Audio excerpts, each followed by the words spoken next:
Welcome to Life Stories. Imagine sending your child to school, trusting that they are safe, only to have them come home in tears and humiliation. That's exactly what happened to one father when his 7-year-old daughter was forced to walk home in just a diaper. But what the teacher didn't know was that this father wasn't just any parent, he was a detective. And he was about to uncover a truth far darker than anyone expected. Stay with us until the end. And don't forget to subscribe to Life Stories to hear today's shocking real-life tale. Let's begin. I still remember the way the morning sun danced across our kitchen table, a golden glow filtering through the curtains as Emily and I sipped our coffee, preparing for another ordinary day. It was one of those rare peaceful mornings, the kind that made you appreciate the quiet moments in life. Emily looked up from her mug and smiled at me, brushing a stray lock of blonde hair behind her ear. "Lily should be down soon," she said softly. "She has that math quiz today." I nodded, taking another sip. She was struggling with exponents last night. We spent hours going over it. But I could tell she wasn't really confident. Before Emily could respond, the sound of small footsteps echoed down the stairs. Our 7-year-old daughter, Lily, shuffled into the kitchen, still clad in her pink pajamas. Her curly brown hair, usually bouncing with life, hung limp around her face. She looked exhausted, her big brown eyes dull and heavy with sleep. "Good morning, sweetheart," Emily said, her voice filled with warmth. "Did you sleep okay?" Lily climbed onto one of the chairs, resting her head against the table. "I don't want to go to school today," she mumbled. Emily and I exchanged a glance. I set my mug down, leaning forward. "Why not, kiddo?" She hesitated, her small fingers twisting in the fabric of her pajama top. "I don't feel good," she said quietly. Emily reached out, placing the back of her hand against Lily's forehead, then her cheeks. "You don't have a fever," she murmured, her brow furrowed in concern. "My skin hurts when you touch it," Lily insisted, pulling away slightly.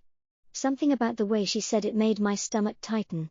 I had spent years as a narcotics detective, trained to spot deception, and I recognized the subtle shift in her gaze, the way she avoided looking directly at us. "Lily," I said gently but firmly, "are you sure you're not just nervous about your math quiz?" She fidgeted, her small shoulders slumping. "No," I sighed. "You know what we talked about, sweetheart? What happens if you lie?" Her lower lip trembled. "No screen time for a whole week." Emily placed a hand on my arm, a silent reminder to tread carefully. "Maybe she's just tired." "James," she said softly. "She stayed up late last night working on math." Lily looked up at us, her expression filled with something I couldn't quite place. Fear? Maybe. But fear of what? She was reluctant. But after a long pause, she finally nodded. "Okay. I'll go." I didn't know it then, but I should have trusted my instincts. The morning moved along as usual. Lily got dressed, Emily packed her lunch, and I drove her to school. She was unusually quiet in the car, barely touching the toast Emily had packed for her. I tried to lighten the mood, going over a few math problems with her, but she responded in short, hesitant answers. As we pulled up to Westbridge Elementary, I watched her carefully. Something was off. She kept adjusting her backpack, patting the back of her skirt, as if she was trying to hide something. "Hey," I said softly. "You're going to do great today." "All right?" She nodded. But she didn't smile. I watched as she walked toward the school entrance, her steps slow, almost reluctant. A part of me wanted to get out of the car, to call after her, to ask her one more time if everything was all right. But I didn't. I should have. Hours passed, and I went about my day, preparing for an upcoming undercover operation. It wasn't until I was home, sitting in my office, that the unease really set in. Something about this morning wasn't right. Maybe it was just the math, like Mr. Donovan, the new teacher, had said. But what if it wasn't? At 12:20 p.m., Emily called from the kitchen. "Lily should be home soon." I nodded, setting my papers aside. The school bus pulled up outside. I glanced through the window, expecting to see Lily hopping down, her curls bouncing, her backpack too big for her small frame. Instead, my heart stopped. She was walking up the driveway in nothing but a diaper. For a moment, my mind refused to process what I was seeing. My little girl, my sweet, innocent Lily, was trembling, her face streaked with silent tears, her tiny arms wrapped around herself as though she were trying to disappear. I bolted to the front door, my pulse roaring in my ears. Lily. She looked up at me, her bottom lip quivering. And as soon as I reached her, she collapsed into my arms, sobbing. Emily was right behind me, her face a mask of shock and horror. Baby. What happened? Where are your clothes? Lily buried her face in my chest, her sobs coming in gasps. Mr. Donovan, he took my skirt. He said everyone should see that our kind wears diapers, Emily gasped, covering her mouth. My whole body went rigid, my hands tightening protectively around my daughter. Rage, pure and unfiltered, surged through me. I had spoken to that man just this morning. He had smiled at me, shook my hand, pretended to care about my daughter. And now, my little girl stood here, humiliated, shaking in my arms. I had spent years hunting criminals, taking down men who thought they could prey on the weak. But nothing had ever made me feel this kind of fury. I pulled Lily closer, pressing a kiss to her hair. You did nothing wrong, sweetheart, I whispered. I promise you, this isn't over. Emily placed a trembling hand on my arm. James, she began, her voice barely above a whisper. I turned to her, my jaw clenched. I'm going to the school, I said, my voice steel. And I'm going to handle this once and for all. I didn't wait. I didn't hesitate. As soon as the words left Lily's mouth, I turned on my heel and strode toward the car. James. Wait. Emily's voice trembled with urgency as she rushed after me, her hand grabbing my arm before I could open the driver's side door. Think about this. I turned to her, my jaw clenched so tight it ached. I am thinking, I said, my voice low but shaking with barely controlled rage. That man humiliated our daughter, Emily. He made her a spectacle. He made her feel ashamed of something she can't control. And you expect me to sit here and do nothing? She flinched. But she didn't let go. Of course not, she whispered, eyes filled with the same fury I felt. But you're not just a father, you're a police officer. You know what happens when people act on pure anger. Don't do something that could take you away from us. The weight of her words pressed down on me, heavy and suffocating. I closed my eyes for a brief second, taking a deep breath. I had seen too many men throw their lives away because they let their emotions take control. I wasn't going to be one of them. I placed a hand on her cheek, my voice softer now. I won't let him get away with this. She nodded. Then do it the right way. I exhaled sharply before sliding into the driver's seat. Emily stood in the driveway, holding Lily close as I pulled away. My hands gripped the wheel so hard my knuckles turned white, my pulse hammering in my ears. By the time I reached Westbridge Elementary, my mind was laser-focused. I parked, stepped out, and made my way inside. The receptionist, a young woman with kind eyes, looked up in surprise. Mr. Walker. Is everything all right? No, I said, my voice deadly calm. I need to speak to Principal Moore and Mr. Donovan. Now. She blinked, thrown off by the steel in my tone. Let me see if Principal Moore is available. I suggest you make her available. I cut in. Maybe it was the look in my eyes or the tension radiating off me. But she quickly grabbed the phone and called the principal's office. Moments later, Principal Catherine Moore, a woman in her 50s with graying hair and a sharp gaze, stepped out from her office. The second she saw my face, she knew something was wrong. Mr. Walker, she said, her tone cautious. What's going on? I took a slow, measured step toward her. My daughter just came home in nothing but a diaper because your teacher, Mr. Donovan, took her skirt and humiliated her in front of her classmates. Her face paled. What? I want to speak to him. Right now. She swallowed hard. Let's take this into my office first. I'm not interested in polite conversations. Principal Moore, I said. My patience running thin. Where is he? Before she could answer, a voice sounded from down the hall. I believe I heard my name. I turned, my hands curling into fists at my sides. Mr. Donovan, the man I had shaken hands with just this morning, stood a few feet away. His neatly pressed shirt and tie made him look like any other teacher, a man responsible for shaping young minds.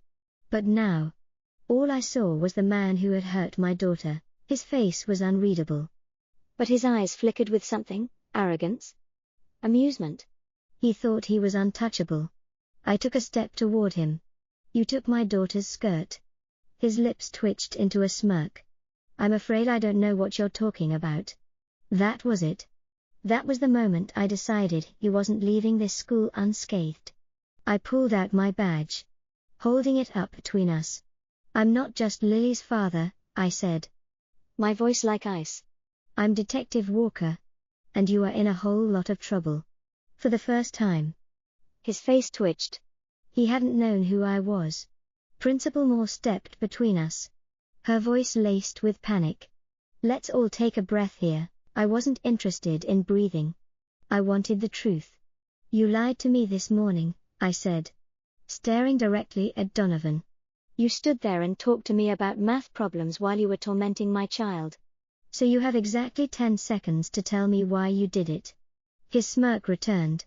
But there was something forced about it now. Some children need to be taught discipline, he said. I could feel my blood turning to fire. Discipline? I repeated, my voice dangerously low. You think humiliating a 7-year-old is discipline? He let out a short laugh, shaking his head. Your kind always gets so emotional. It happened before I even registered my body moving. 1 second. I was standing in front of him. The next, I had slammed him against the wall, my forearm pressing into his chest. The receptionist let out a startled gasp. Principal Moore shouted my name. But all I could see was him, this man who had stripped my daughter of her dignity and had the audacity to laugh about it. Donovan let out a breathless chuckle. Oh, I get it now. You're playing the hero. But do you really think this is going to end well for you? You have no idea what you've just done, I whispered. His smirk faltered for the first time. Behind me, Principal Moore's voice cut through the haze. Security. It was only then that I forced myself to step back. My fists ached from how tightly I had been clenching them. Donovan adjusted his tie, trying to look composed. But I saw the flicker of fear in his eyes. He should be afraid. Because this wasn't over. Not by a long shot. I stood there, fists clenched, my pulse hammering in my ears as 2 security guards rushed toward us. Principal Moore stepped between me and Donovan, her face pale, her hands raised like she was trying to defuse a bomb. Detective Walker, she said in a firm but measured tone. I understand you're upset. But this isn't the way. I forced myself to take a slow breath, stepping back. But my eyes never left Donovan. He was still trying to play it cool. But I could see the tension in his jaw. He wasn't untouchable anymore. And he knew it. One of the security guards, a broad-shouldered man with a calm but authoritative presence, looked between us. Is everything all right here? Principal? No. I answered before she could. Everything is not all right. My daughter was humiliated in front of her classmates and sent home in nothing but a diaper. And this man, I pointed at Donovan, whose smirk was quickly disappearing, was the one who did it. Principal Moore let out a slow breath, as if weighing her next words carefully. Detective Walker, I promise you, we will get to the bottom of this. But I need you to step into my office so we can handle this properly. I wanted to argue. But I also knew Emily was right, I had to do this the right way. Fine.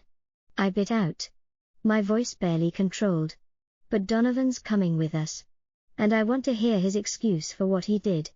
The principal nodded stiffly and gestured toward her office. I watched as Donovan adjusted his tie again. Still trying to act unbothered. But he was walking stiffly.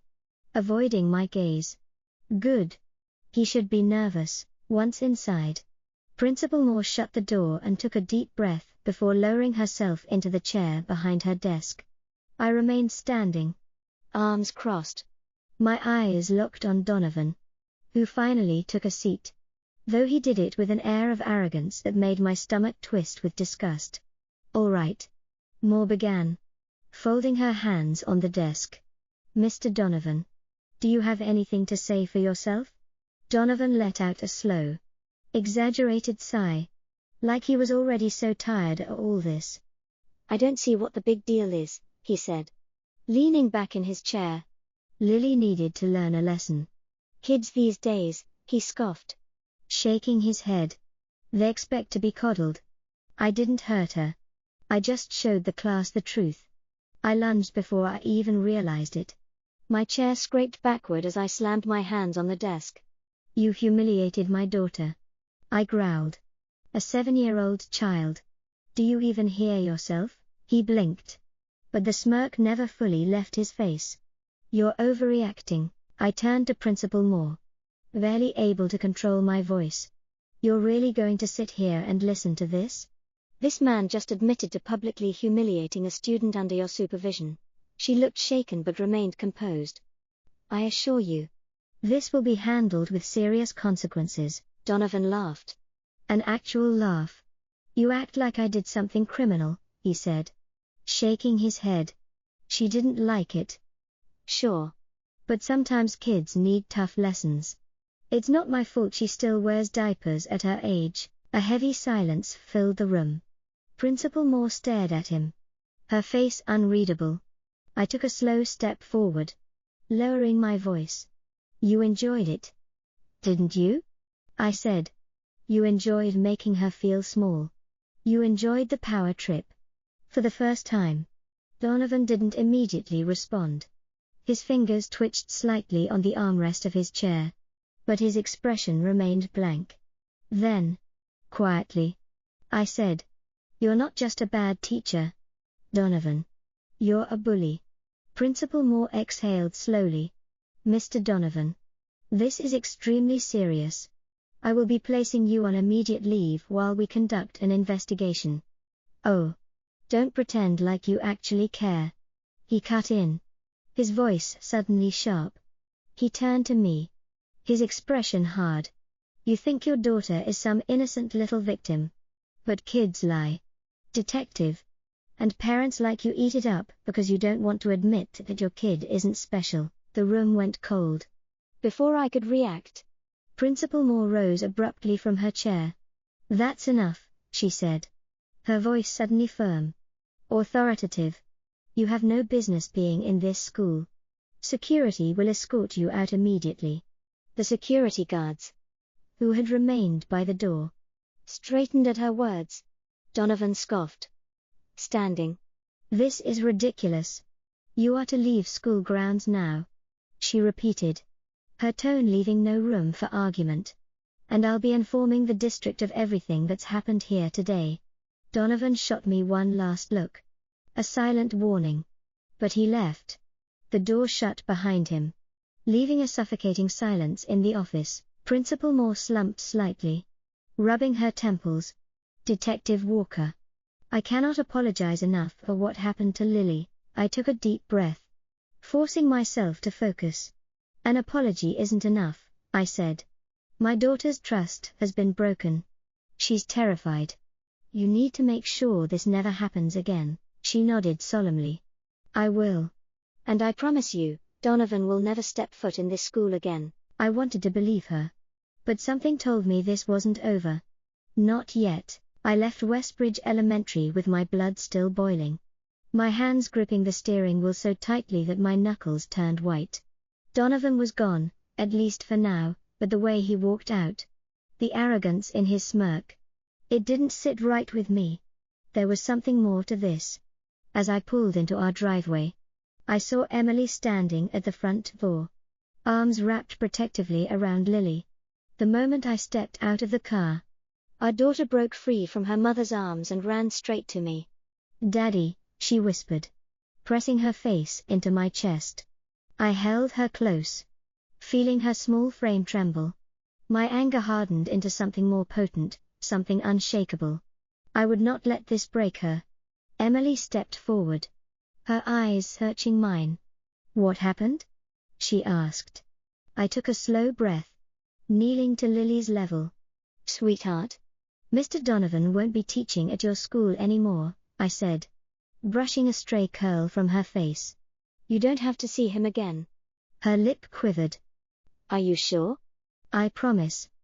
Relief flickered in her eyes, but there was still so much fear lingering behind them.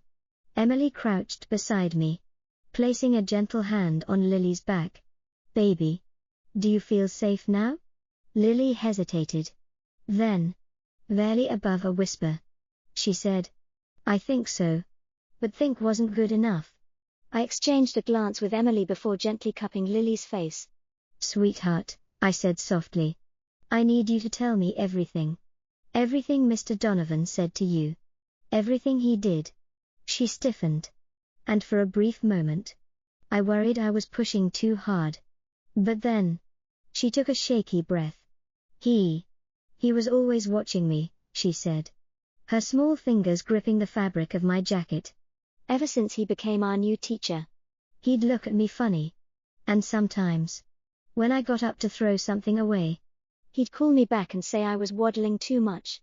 My stomach twisted into a tight knot. Emily swallowed hard. "Did he ever touch you?" Lily shook her head quickly. "No. But he'd whisper things about my diaper. He'd say I was too old for it, that I should be ashamed. Then today," her breath hitched, "he told me to take off my skirt." Emily sucked in a sharp breath. "And you did?" Lily nodded, her voice barely above a whisper. "I was scared. He said if I didn't, he'd tell everyone that I was still a baby. He said he'd make sure all my friends laughed at me." I clenched my jaw so tightly I thought my teeth might crack.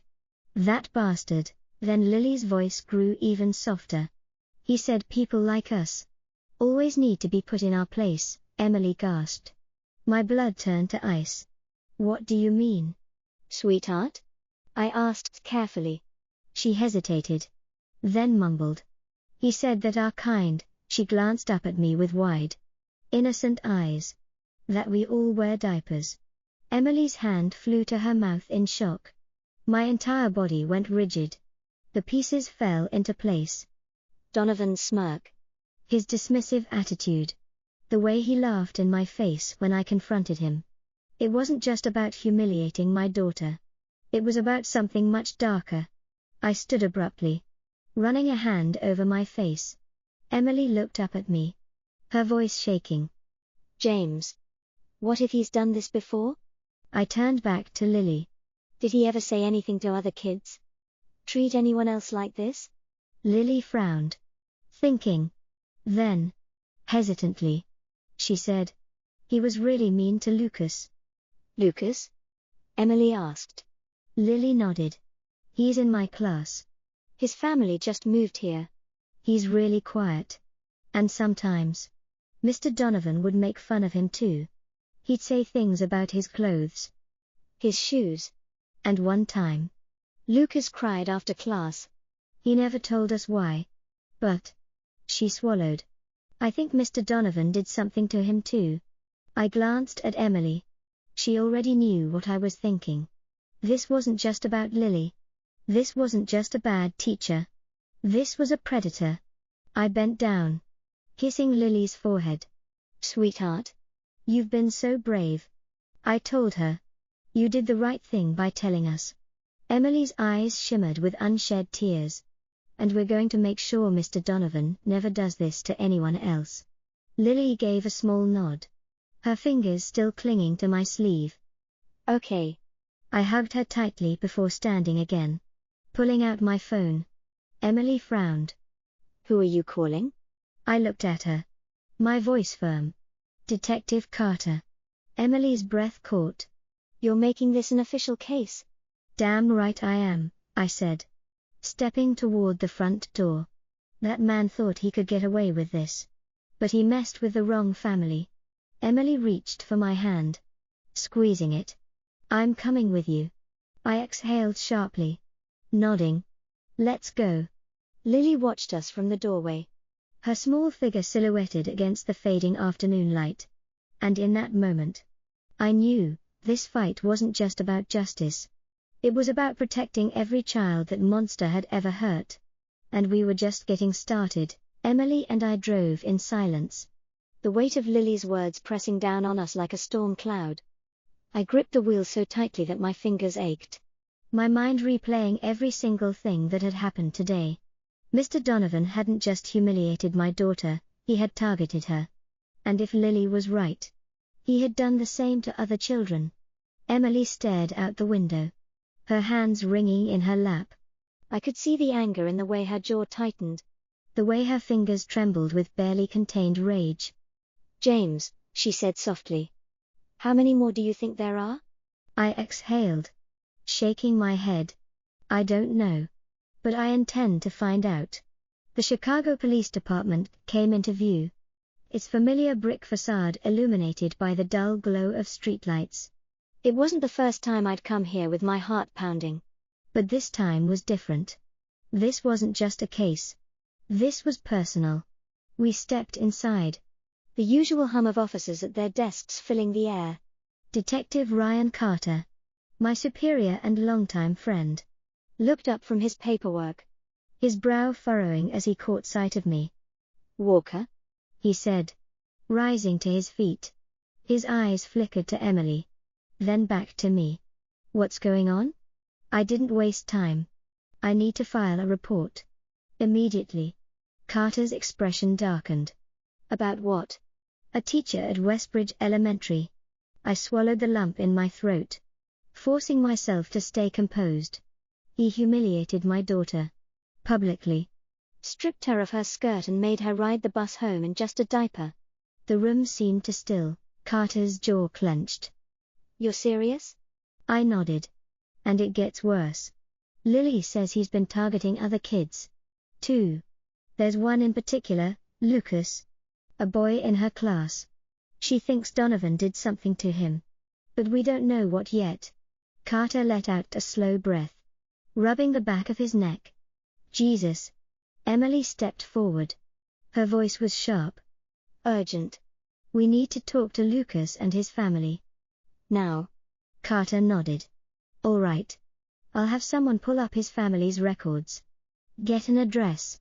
But if Donovan's been doing this for a while, we need more than just accusations. We need evidence. I stiffened. And how do you suggest we get that? Carter tapped his pen against the desk. We dig.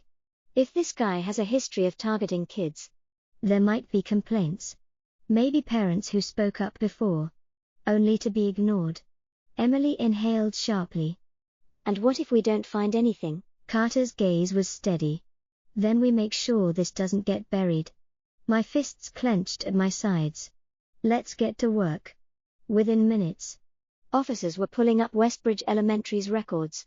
I stood behind Carter as he scrolled through the files on his screen, my pulse pounding. Then, suddenly, there, Emily breathed, pointing at the screen. Lucas Thompson. His mother filed a complaint 2 months ago. My stomach dropped. Carter clicked on the file, his expression grim. It says here that Lucas came home one day and refused to go back to school. His mother reported emotional distress, anxiety, and an incident with Mr. Donovan. I leaned in. What kind of incident? Carter scrolled further. The report says, Lucas was forced to stand in front of the class while Donovan criticized his clothes. Told him he looked like a charity case. Then, Carter's voice faltered. Then he made Lucas take off his shoes and socks and stand there while the other kids laughed. Emily's hand flew to her mouth. Oh my God.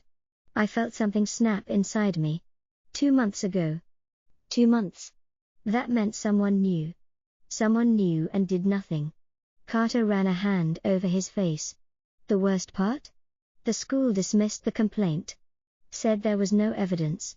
Just a misunderstanding. Rage boiled in my chest. That's why Donovan kept going. He got away with it once. He thought he could get away with it again. Emily turned to me. Her blue eyes burning. We need to talk to Lucas's family. Carter nodded. Already on it. Address is on file. I'll send an officer with you. I didn't hesitate. Let's go. As Emily and I rushed out of the station, my mind was already working. Already planning. Mr. Donovan had hurt my daughter. He had hurt Lucas. And I had a sinking feeling he had hurt many more. This wasn't just about getting justice for Lily anymore. This was about exposing the truth. And I was going to make damn sure Donovan paid for every single child he had ever harmed. The days that followed were a whirlwind of investigations, witness statements, and sleepless nights. Lucas's family, along with several other parents, came forward with their own horrifying stories. Mr. Donovan had been preying on vulnerable children for years, and the school had ignored it. But not this time.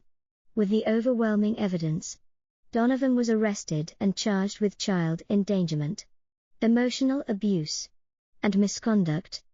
His smirk was gone when they took him away in handcuffs. And for the first time in days, I felt like I could breathe. Lily was still healing.